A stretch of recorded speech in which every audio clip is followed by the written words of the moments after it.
حامد يرافقه اللواء أركان حرب محمد رأفت الدش قائد الجيش الثالث الميداني، واللواء محمد جاد مساعد وزير الداخلية ومدير أمن السويس، والقيادات التنفيذية والشعبية بالمحافظة قاموا بزيارة إلى كنيسة العذراء للرهبان الفرنسيسكان لتقديم التهنئة للأخوة الأقباط الكاثوليك بمناسبة الاحتفال بعيد الميلاد المجيد، حيث كان في استقبالهم الأب لوكاس حلمي نائب رئيس الرهبان الفرنسيسكان في مصر، والأب جبرائيل حنا راعي كنيسة الفرنسيسكان. في السويس شهد كل من السيد اللواء أحمد حامد محافظ السويس واللواء أركان حرب محمد رأفت الدش قائد الجيش الثالث الميداني واللواء محمد جاد مدير أمن السويس احتفال كنيسة الأقباط الرهبان الفرنسيسكان اللاتين بعيد الميلاد المجيد مساء أمس، وقاموا بتقديم التهنئة لأقباط الكنيسة وأقباط مصر كلها، كما قدم التهنئة لفيف من قيادات المحافظة السياسية والشعبية والتنفيذية وأهالي المحافظة. وكان في استقبالهم الآب جبرائيل حن الله راعي كنيسة الفرنسيسكان اللاتين بالسويس، والآب لوكاس حلمي نائب رئيس الرهبان الفرنسيسكان في مصر. باسمي وباسم شعب السويس أنا بوجه التهنئة للإخوة الأقباط، وطبعا بقول إن المناسبة دي دايما بتجمعنا كلنا على خير، وزي ما حضرتك شايف يعني السيد قائد الجيش الثالث الميداني مشرفنا، والسيد مساعد الوزير مدير أمن السويس، كل الجهات الأمنية في السويس موجودة. احنا النهارده طبعا بنقول اخواننا الأقباط شركائنا في الوطن، بنقول لهم كل سنه وانتم طيبين، وبنقل لهم تحيات للسيد القائد العام للقوات المسلحه، وتحيات جميع قادة وضباط ومقاتلي الجيش الثالث الميداني. بنقول لهم كل سنه وانتم طيبين، وبنأكد ان مصر هتفضل قويه بترابط شعبها مع القوات المسلحه مع جهاز الشرطه.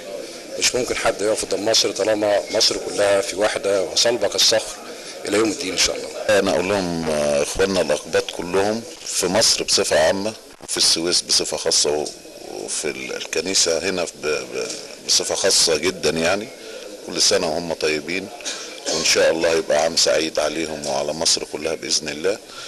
واحنا موجودين ومعنا جميع القيادات الامنيه بالمديريه وبالجهات الامنيه بالمحافظه، جينا عشان نهنيهم ونقول لهم كل سنه وانتم طيبين، وان شاء الله يبقى عيد سعيد عليهم وعلى مصر كلها وعلى اخواننا المسيحيين في مصر كلها ان شاء الله. مجد لله في العلا وعلى الارض السلام للناس الذين بهم المسره.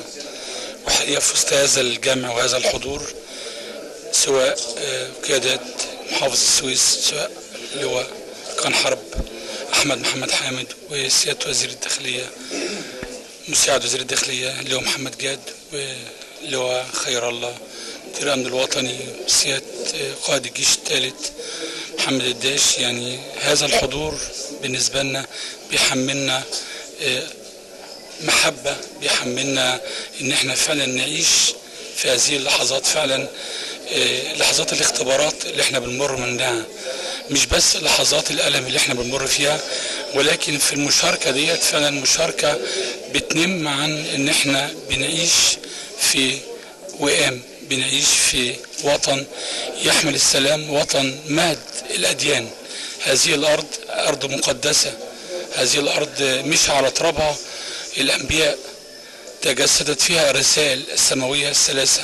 في وسط هذه الأرض احنا انطلقنا، احنا بنقوم برسالتنا، بنقوم بخدمتنا وبعملنا، وهذه الخدمة مبدأها السلام والمحبة. الروح رائعة وجميلة جدا، بتعكس قد ايه روح الأخوة القائمة اللي موجودة، اللي على طول واحد استشعرها هنا في السويس، وازاي يعني كل التكاتف ده القوى السياسية والعسكرية وكمان فضيلة الشيوخ الجميلة الموجودين، كل ده بيعكس روح جميلة، روح موجودة، بس بتبقى فرصة المناسبات دي بتبرزها للواقع الملموس، لكن هي دايما قائمة، واحنا عايزين دايما نخليها دايما موجودة بارزة بدل ما تبقى جوه بس القلوب. بقول النهارده لاخي جبرائيل صاحب الراعي للكنيسه والجميع الاخوه الاقباط، كل عام وانتم بخير.